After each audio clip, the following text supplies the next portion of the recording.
Hi, welcome to YOH Crochet. My name is Anita. I just want to say thank you to all the new subscribers and thank you to everyone coming back and watching. And today I am going to be showing some finished objects and maybe a little bit of chit chat. We'll see. Um, okay, so the first thing I have to show you, I actually showed over on Laura's channel via one of her a live that she did today, but it was for her copycat challenge.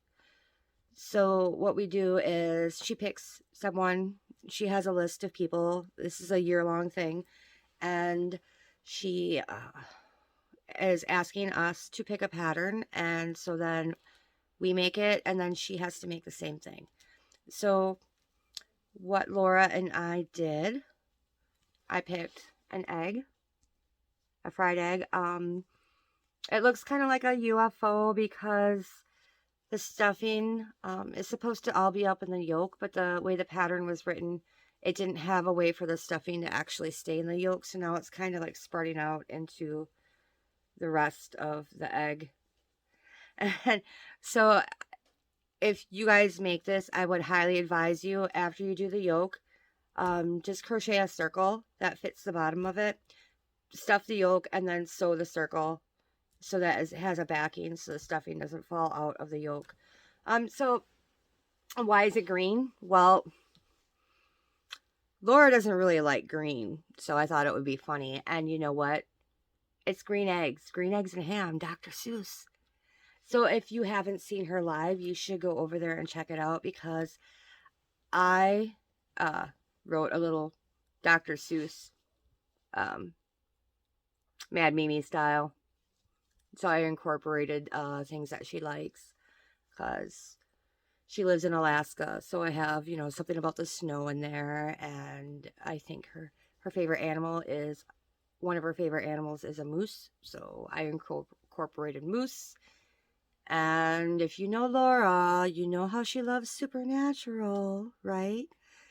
So the one of the main characters in there is Dean Winchester, so I incorporated Dean in there as well for her. So yeah, you should go check it out. I I thought it was kind of funny, you know. I will put the link to that video in the description box below. And that was my very, very, very first time I've ever been on anybody's live. It was fun. So thanks, Laura, for letting me do that.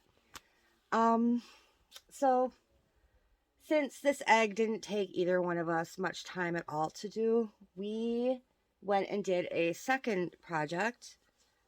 And she was telling me how she would like to do mosaic this year, try some mosaic this year. So I found this really cute bag. It's called the Mosaic Brick Tote. And the patterns for everything that I'm going to be showing will be linked in the description box below. So this is Mosaic Brick Tote. I can't remember the name of the designer, but I will put it in the description box. The Mosaic Brick Tote. I think I love this pattern. I love how it turned out, and I would totally make it again. But I think the next time I make it, I'm going to make it box bottom. And I don't know, you guys familiar with the thermal stitch? The thermal stitch gives you a really nice thick fabric, and I think that would be nice for the bottom. Make a rectangle panel with the thermal stitch, and then just work this pattern around. That'd be very cute. I got Miko hair all over it. Miko fur everywhere. Okay, so in the pattern, it gives you directions for a large size and a small size. So I went ahead and I wanted to see how big the small, or how small the small size was. So this is a small size. And I also altered the handle. So instead of a handle, I have this crossbody strap. It's not quite long enough for crossbody, but you can sling it over your shoulder easily. So, yep, that's the small version. Again, love, love, love the pattern. I will make it again for sure. So that was the copycat stuff. We were going to do a third, but she ran out of time. It was supposed to be a funny joke, you know, but okay, I'll show you. I've made this before. It's kind of a running joke. But yeah, this was, if you're easily offended, please look away. Okay. So this was the third item that we were going to make. And she was going to make hers out of blanket yarn, but so it's going to be giant size, but she ran out of time, which is fine. So, okay, so this was one of the paid patterns. It's a Tigger. He is ginormous. Okay, let's talk about this pattern. Okay, so there is no sewing on of anything. It's all joined with crochet. His stripes, it took me a while to get used to how they do the stripes, but I got it. So what you do is you're working in the round like normal, and then you come to the black. When you change to the black, your first stitch is a slip stitch, and then you single crochet however many. You slip stitch in the last stitch, and you're carrying the orange and working over the orange as you go. And then you come back again, drop the orange. First stitch is a slip stitch, and you single crochet in each. Again, slip stitch, single crochet back. So you're working back and forth and not in rounds when it comes to the stripes. And then when you come back over here, you slip stitch in your last stitch and pick up the orange yarn, and then you continue. So that's how the stripes are done, which is nice because you don't have any jogs or anything from changing colors. So that's really nice. I like that. Oh, I lied. You do sew on the belly patch. And then the tail, you see how it's curly? It's all shaping. There is no like wire or pipe cleaner or anything in there. So how they did that is when you work in the round, half of the round is single crochet, and then the other half your work is slip stitch. And it's the same, you know, you're working slip stitch into the slip stitch and single crochets into the single crochets. And that's how you get that spiral effect. And I've never done anything with an open mouth before, so that was new for me. If you notice, his head doesn't have any stripes, and I had a little bit of an issue with the pattern, because when you do the face, you just crochet this piece right around here. It's all one piece, and then you have to join the head to it, but it wasn't very clear on how exactly you're joining that together. So I kind of did my own thing, but then the way I was crocheting, I wasn't crocheting in a straight circle around. It was more like this, like around like this, not around like that.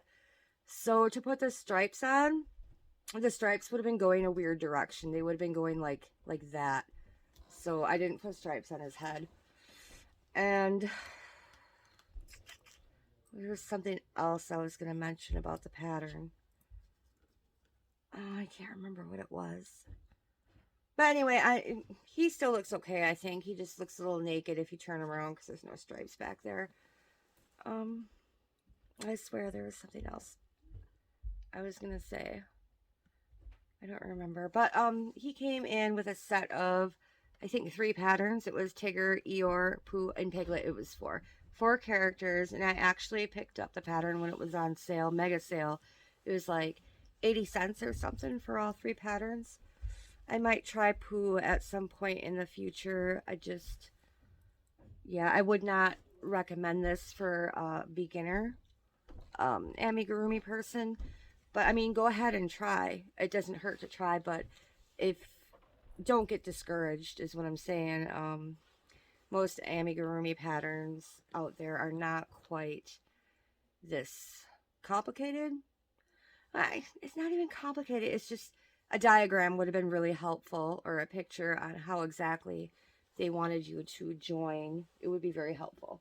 But, okay, well, there's Tigger. And let's see. That's the egg. I showed that. Okay, and this was one of the free patterns. It's I can't remember the exact name, but it's a mermaid kitty. And yeah, what I did for the face, for the whiskers, and the little line down here for the mouth, I actually separated the plies of yarn so that it was thinner and not so thick. And I think that makes it look a little bit better. You could also, if you don't want your whiskers and, you know, stuff sewn on your face, if you don't want such a thick line, you can also use embroidery floss. Wow, why can I not say that word? And that helps a lot. So yeah, she's super cute. I love the starfish. I'm glad I did this one. Good pattern. And then I also did the alien. Now the pattern actually had teeth, but I liked him better without the teeth. And this is all one piece. You don't sew anything except for the spots in the mouth. So you start with one eye, they call them eye stalks, and then you fasten off, and then you do the second one, and then you chain 6, and then you just work around in your chain, around and around and around, and you do the body. And then when you come to the bottom, when you start the leg, you separate. So instead of, when you go around in the circle, instead of coming all the way around here, you go halfway and crochet through both the a stitch closest to you and the stitch on the exact opposite side of your circle, and to divide that, and then you would crochet around that one leg all the way around, and then fasten off, and then join your yarn to the second one and crochet around. Yep. So I really like that because no sewing, yay, except for the mouth and the spots. So she's super cute. And then I also did the one I can't find.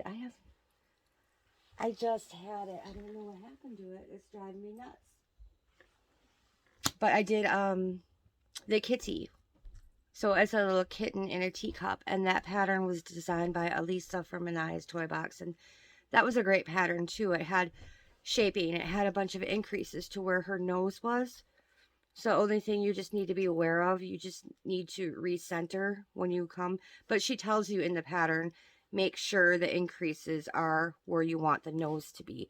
So if your stitch count gets off, or, you know, your spirals, you know, when you crochet in the round, how your starting point kind of moves a little bit. That she just specifies when you get to that round to make sure, you know, your increases are in the front where you want the nose to be about. So I wish I had it. It's super cute, and she did a great job with the pattern. I really like it, and I can't find it, but I'll show it in a different video, I guess. Actually, I think I took a picture of it, so I'll insert a picture. I'll try to remember to insert a picture. Actually, I know I took a picture of it because I sent it to Julie. Okay, and the last thing I just finished today, I finished weaving in the ends, is the Calming Comfort Afghan. And I'm going to try to stretch it out on the couch here a little bit for you to see. But I used, oh, you can't even see anything. Sorry, let me angle that down. I used the Lion Brand Mandala. Let me just take my phone off here. Sorry, my finger's in there. I used the Lion Brand Mandala in the color Griffin. And I actually made it quite a bit bigger than the pattern called for. Let's see, right about here. Well, you can't see my finger. My hair's in the way. Right about here is where the pattern actually stopped, but I wanted it bigger than lapgan size, so I repeated a section. And oh, God, I'm sorry. I'm not very good at this. Yeah, so I repeated sections until I had it about the size I wanted it to be. And so, yep, that's my Calming Comfort. It was lots of fun. That was the first time I did a center out square Afghan. I love how it turned out. And okay, I'm back. I'm not sure where the video cut off, but it I looked at my phone and it said maximum recording time hit. I did not know that was a thing. Good to know, I guess. Anyway, so that's pretty much all I have. My current FOs, I'm working on a cardigan. I have one panel done. I'm working on a Afghan from the Secret Yarnery. The, what is it called? gingham, the gingham blanket. I'm working on that. I'm not very far in that. I haven't worked on it in a while. And I will be making some more amigurumis from Laura's month of Amigurumi Wars. Again, make sure you're subscribed to Laura from Mad Mimi's Crochet and Farming, and be on the lookout for her video coming up that's going to be announcing the list. I think that's all I have for today. I can't think of anything else other than that darn kitty that I lost. I literally just had it. I don't understand where it went. Okay, well, again, thanks for watching. Thanks for coming back. Thanks for subbing. And I will see you next time. Bye.